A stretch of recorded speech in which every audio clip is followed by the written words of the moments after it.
Fine. Uh, as we discussed yesterday,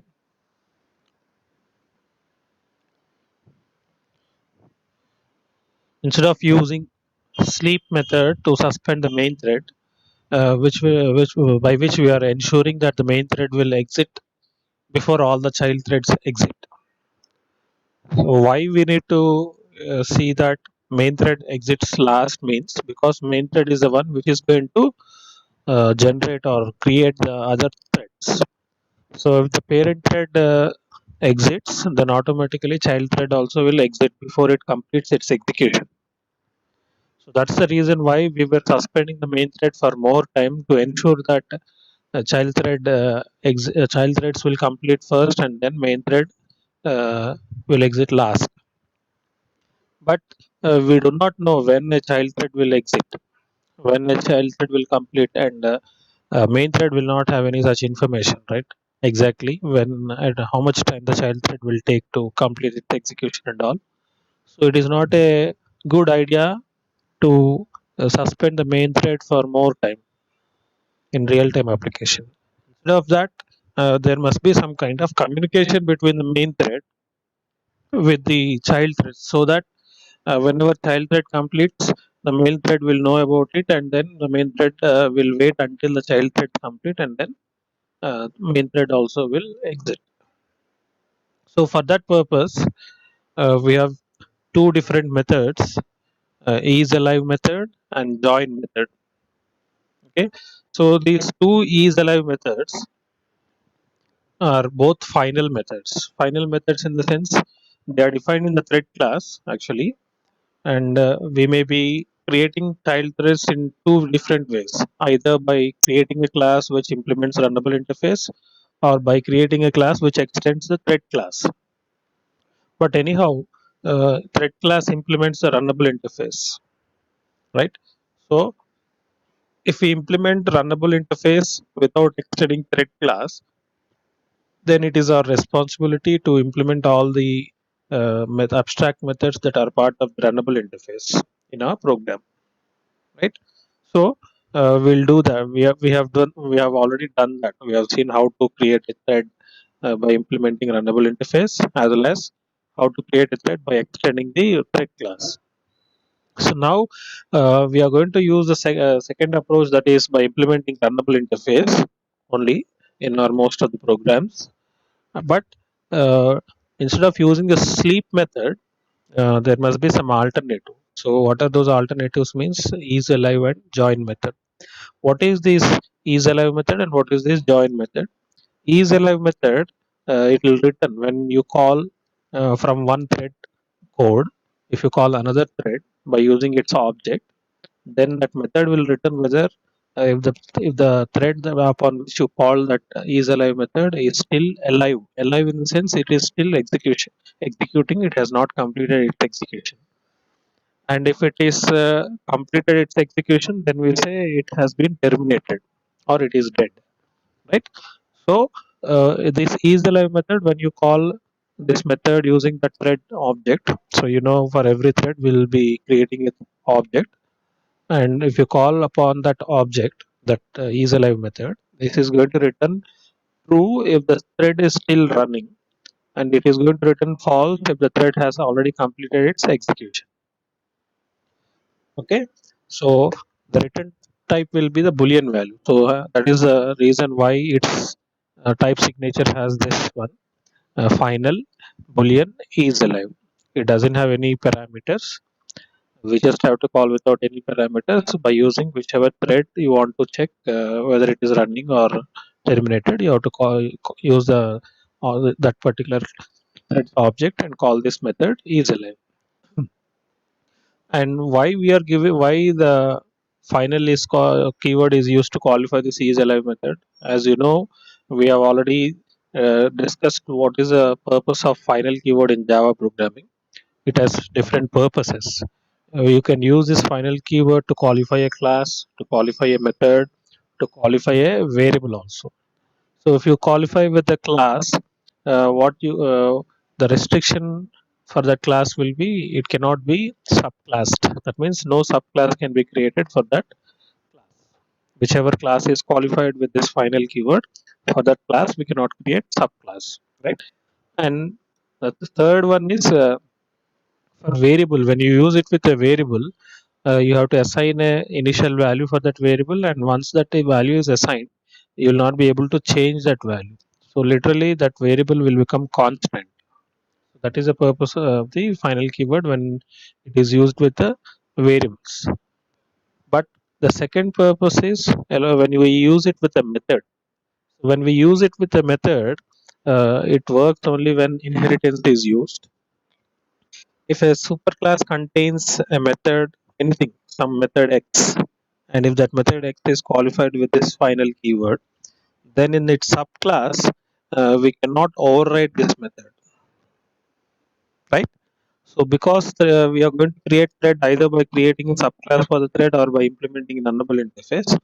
If at all, if you are using the second one, by using thread class, by extending thread class, then our class, which is representing our child threads, will become say subclass for the thread class. So in that subclass, you cannot override this isAlive method. You cannot override that isAlive method like you do it for run method. So what do we do with run method? Run method is already defined in the thread class with a generic implementation, but we don't use that generic implementation in our child threads that we create. Instead, we create our own implementation for the run method by overriding it in our class. So if you may be doing that even with the isAlive method. So to avoid that, to restrict that, what we do is we qualify this isAlive method with final keyword. Even same is the case with the join method also. Even the join method has the same. Its return type is void. It doesn't have any parameter.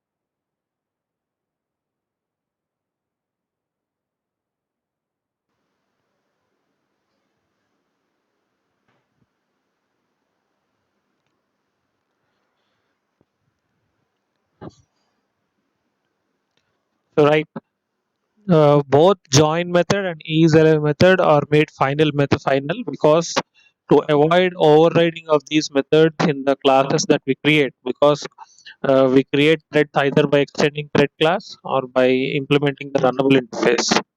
So we have overridden the run method in every program that we have written. Run has a default implementation or generic implementation in the thread class, but we don't use that implementation in our program, and so we will be overriding it in our class that we create as subclass for thread class, right? And this run method is also declared in the runnable interface.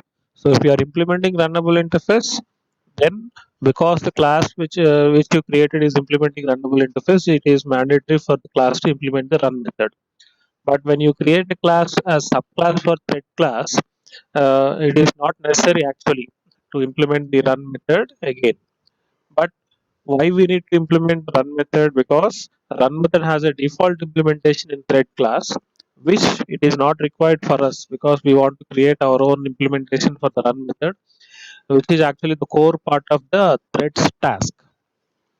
Whichever thread we are going to create, that thread has a particular task. That means some piece of code which will be executed, and that code must be written by us. So we cannot use the default version of the run method that is part of the thread class. So we need to create our own run method in our program by overriding it. Okay, so that's the reason why we override it. So by chance you may try to override even the join method and isAlive method in the subclass that we create. So to avoid all such things, we the join method and isalive method are made or qualified with final keyword so that they'll not be overridden in our classes. Okay, so the purpose of isalive method is it is going to when it is called using a thread object, it is going to return true if the thread is still running, and if it is going to return false if the thread is not running, it has already terminated after its execution. So we can know whether a particular thread is still running or not. So then only we can terminate the main thread, right? So join method is also going to work in the same way.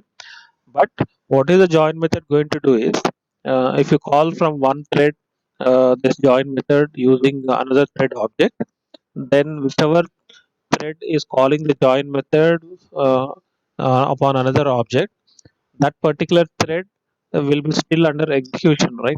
So if that thread is under execution, the calling thread will be waiting until the thread which is already running completes its execution, and soon after it completes execution, then the main thread will join again its execution. So that is the reason why the name for the method is given as join method.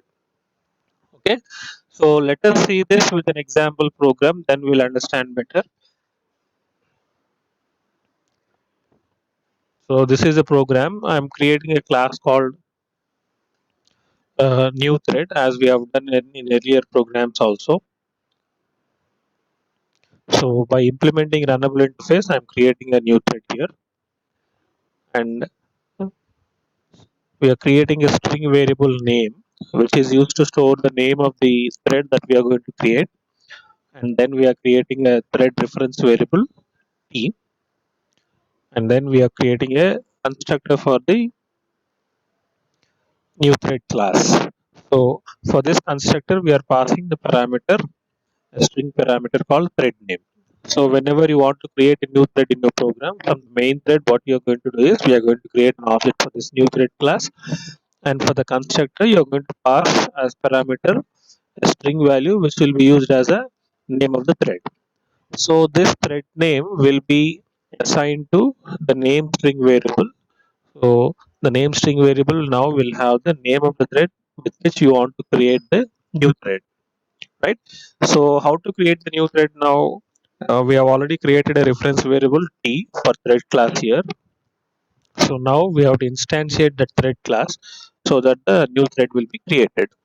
So you know that as we have done earlier, this thread class constructor has two parameters. First one is this keyword, and second one is the name of the thread with which you want to create the thread. So here is the name of the thread with which we want to create available in the string variable name. So we'll pass that as second parameter.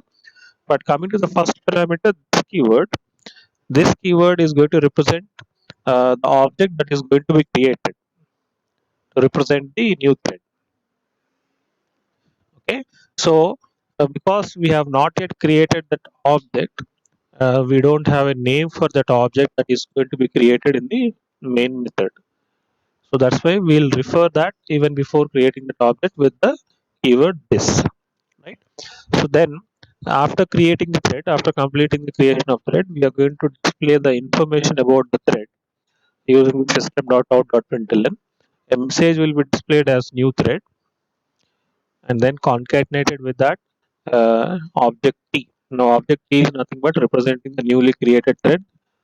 And when you display a thread object in system.out.println, we know that it will be displaying an output which is similar to this one. Thread in the square brackets will have three values, each separated by comma. The first value is the name of the thread. So whatever name you give for the thread, that will be displayed here in place of this name. And the second value is the thread priority. By default, we know that each thread that is created newly will be assigned a normal priority which is equal to an integer value 5. And the third value is nothing but the thread group. So because the main thread is creating this one, by default this will be the belonging to the main thread group. So it will be displaying the thread group also as main. Then you are making a call to the start method, and start method in turn will call the run method. So we know all the process earlier. We have seen in multiple programs, right? So in the run method, I am using the same try catch mechanism, and in the try block I am using a for loop which will iterate for 5 times, starting with value I value as 5 and ending with I value 1. So for each iteration, the value of I is displayed, and then the thread is suspended for 1000 milliseconds, which is equal to 1 second. And then finally, we'll display uh, the thread, the child thread name, and follow it concatenated with message exiting. So this is how this new thread that we are going to create will work. So now, how to create that thread physically, instantiate them by creating an object for this class. So if you want to create one thread, then you can create one object for this new thread class. If you want to create two threads, you can create two objects. So in my program, I'm creating three objects. So way to do that, create another class and define the main method in that class, right? So now in this main method, what I'm doing is I'm creating three different objects, OB1, OB2, OB3 of class new thread, and I'm passing the string parameters as we discussed earlier. To the constructor of this new thread class, we are going to pass the name of the thread with which we want to create the thread. So for first object, I'm passing 1. For second object, I'm passing 2. For third object, I'm passing 3. So these 1, 2, 3 will be passed to thread name 3 times. First time it is the constructor is invoked for the first object.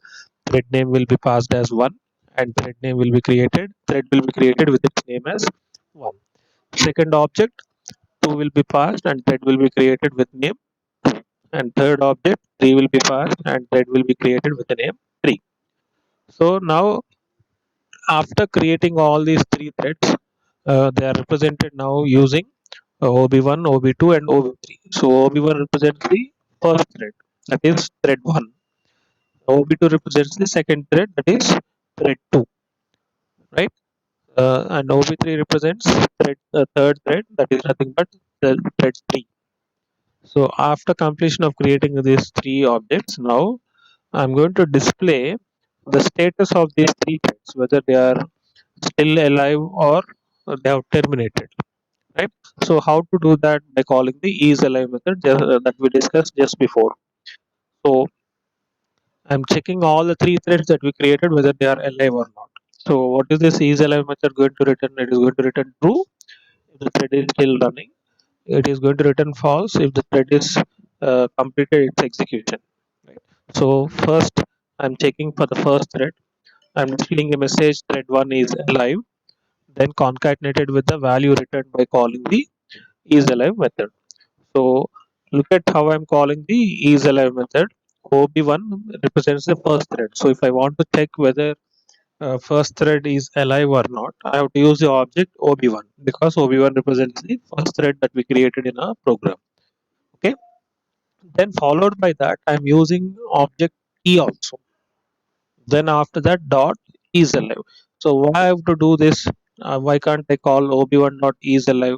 Because is alive method is not defined in our new thread class, right? It is not created in our new thread class. It is part of thread class. But are we creating a new thread class as subclass for thread class? No, we are using the runnable interface, right? We are implementing runnable interface for our new thread class. So because thread isAlive method and join methods both are defined in the thread class, we cannot directly call the isAlive methods using new thread class object. But in new thread class, what we are doing, we are creating a thread object, thread T, right?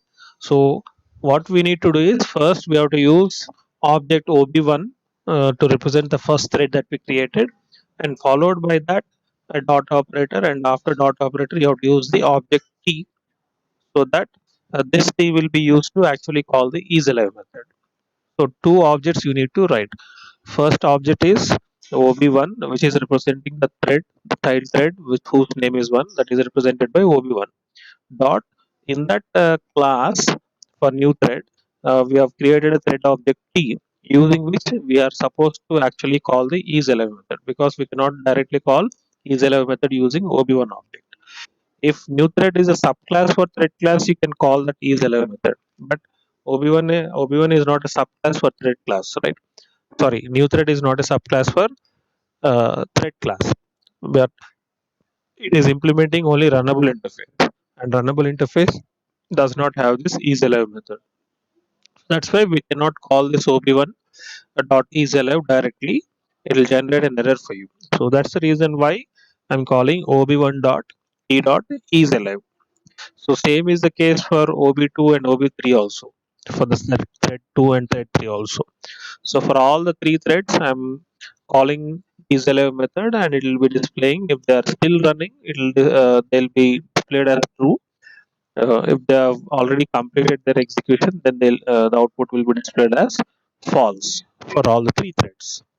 Right? If one of them is completed, then it will return false for it. The rest will be displayed as false. In that way, depending on the condition of the thread, whether it is still running or it has completed, it will return true or false. Then in the main thread, so you know that all the code that is part of the main method of your program will become the part of main thread.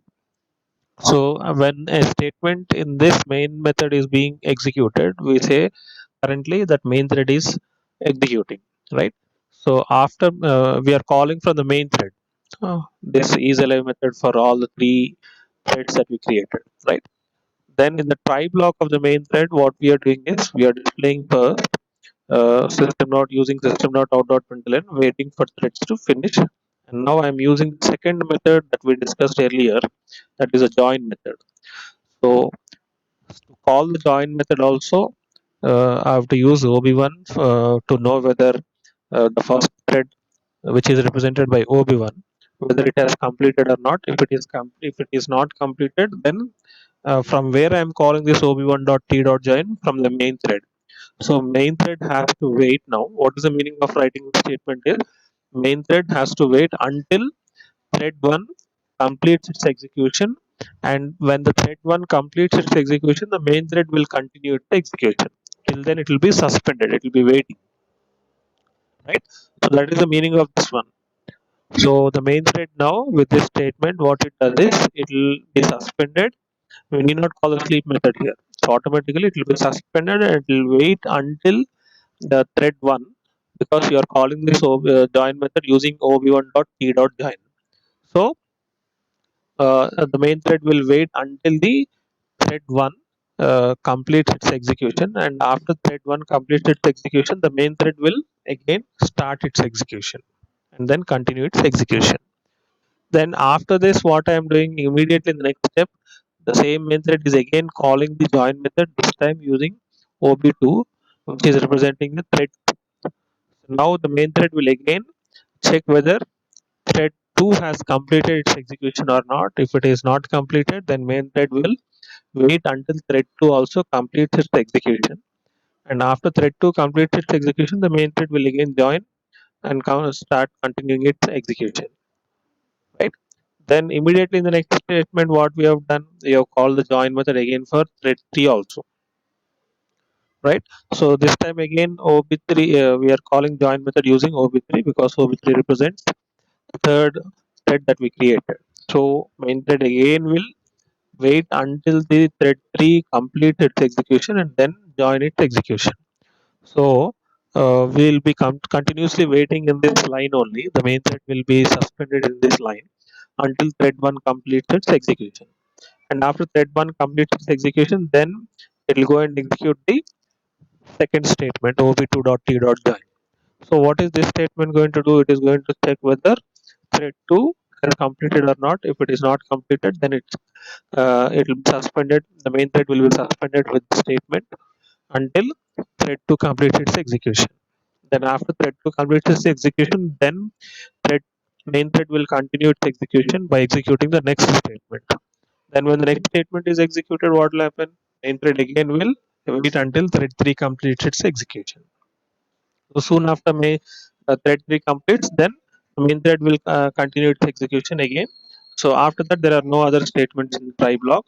So we'll continue with the next statements which are after the catch block, right? So what are the next statements in after the catch block? four system.out.println statements, in which the first three system.out.println statements are what they are doing is they're checking whether again thread 1 is alive, thread 2 is alive, and thread 3 is alive or not. So what will these three generate now? They'll definitely generate false, because main thread has waited until all the other three threads have completed their execution, and then only the main thread continued to continued its execution by joining after they completed, right? By ensuring that all the three child threads completed their execution. So that means what? If main threads system the system.out.println statements are executed, it means that all the other three threads that were earlier created have completed their execution. Then only we'll reach to this statements which are after the catch block. So definitely, this isalive method, which is called three times upon all the three threads, will definitely generate what will return false, because they are already completed their execution. They have ended, right? So we can check that in that output, and then finally system.out.println main thread also is exiting, because this is the last statement of the main thread. So let us check in the output.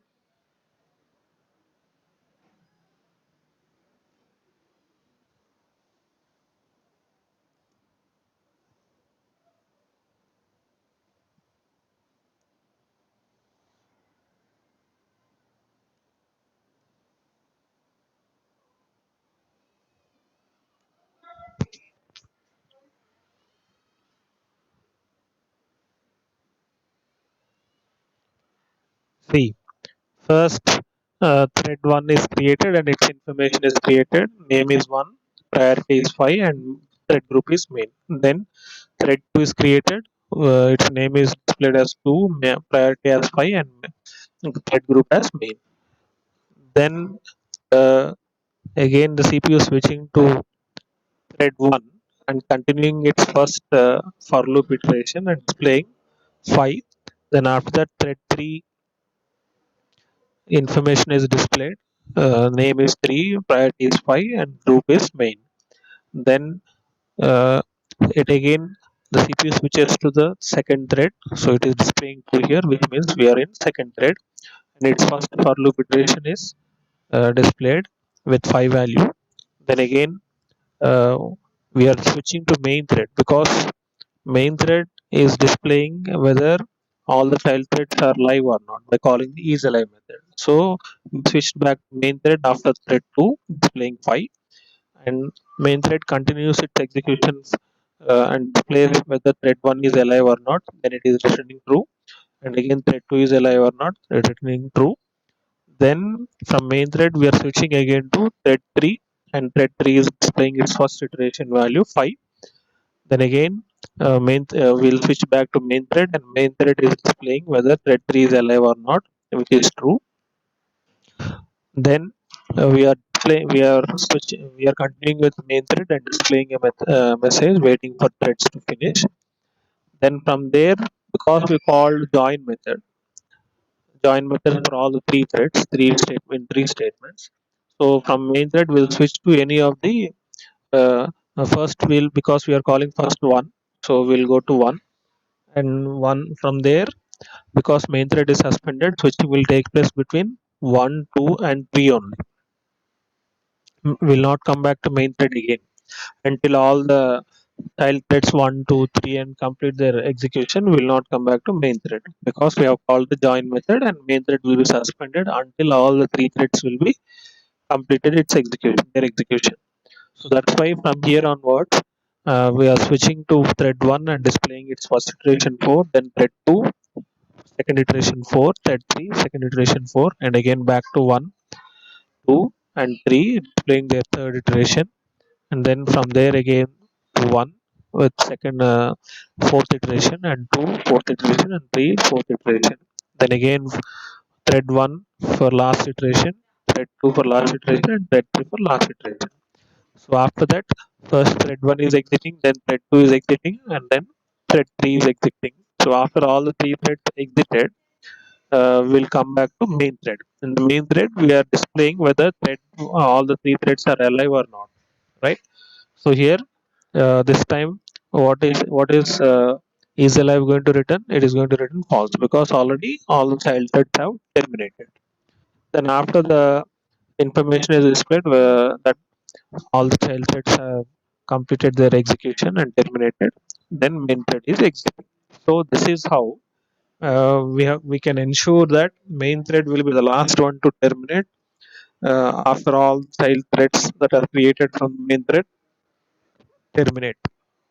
So earlier we were doing this, but we were doing it in a hardcore manner. That means we are not actually sure whether the child threads have completed their execution or not, and we don't have any information about that. But to ensure that all the child threads will terminate, we are suspending the main thread by calling the sleep method and passing more time for suspension of the main thread. So that's the reason why we were able to uh, terminate child threads first and main threads last. But what will happen if the child threads have terminated long back and main thread has been suspended for more time, more than what is necessary? Then the execution time of the program will unnecessarily increase because all the child threads have terminated, but the main thread is still under suspension. For example, so to better understand, let me give you an example. Say, for example, uh, three threads that we created now, one, two, and three. Each one requires 1 second exactly for completing their execution. Okay, but to ensure all the three threads complete, we are suspending main thread for say 10,000 seconds. Sorry, 10,000 milliseconds. That is 10 seconds. But what is the total time required for thread 1, 2, and 3 to complete their execution? Each thread requires only 1 second. So 1 second for thread 1, 1 second for thread 2, and 1 second for thread 3. So totally, how many seconds are required? 3 seconds are required. But how much time we are suspending main thread? 10 seconds. So after 3 seconds, all the three threads will complete their execution and terminate. But because we are suspending main thread for 10 seconds, so main thread will be sitting idle without executing for 7 more seconds. After that, after 7 seconds only, it will be terminated. So sevens for seconds, 7 seconds, we are unnecessarily wasting the CPU time by suspending the main thread for 10 seconds, right? But we are doing that because we don't know how much time exactly child threads will take to complete their execution. So randomly we are making a wild guess and suspending the main thread for more time than the child thread. But that is not an ideal solution for ensuring the main thread exits last. So that's the reason why we can use this is alive method and join method, right? So understood?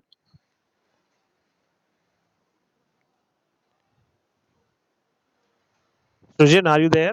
Sir. Yes, sir. Okay, fine.